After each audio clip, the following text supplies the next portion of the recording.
Today we're making an easy plum cake recipe.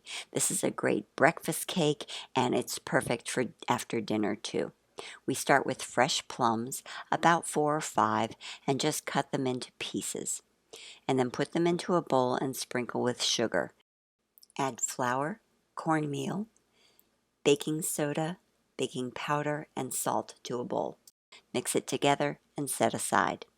For the wet ingredients, start with butter, brown sugar, and white sugar, and mix it up until it's creamy and smooth. Use a hand blender for this. And then add the eggs, one at a time, and thoroughly mix them in before adding the next. And this will give you a nice, smooth, creamy emulsion. Once the eggs are blended in, use a spatula to scrape down the sides, and then add the dry mixture, so the flour. And we're just going to add it until it's just moistened before adding a little bit of buttermilk.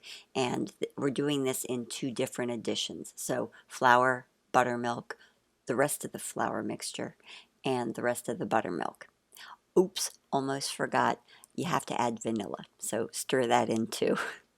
And then grease your pan, line it with parchment paper, and add 2/3 of the batter to the pan. Spread it into an even layer, and then come the plums. And just put them in concentric circles all around the pan, and dollop the rest of the batter over the top. You don't even have to spread it.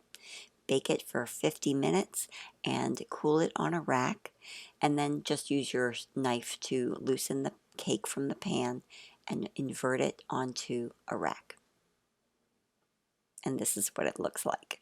Pull off the paper, and it's a beautiful, simple, delicious plum cake. Just flip it out onto your cake pan and serve. This cake is moist with a subtle corn flavor, jammy plums, and it's not too sweet.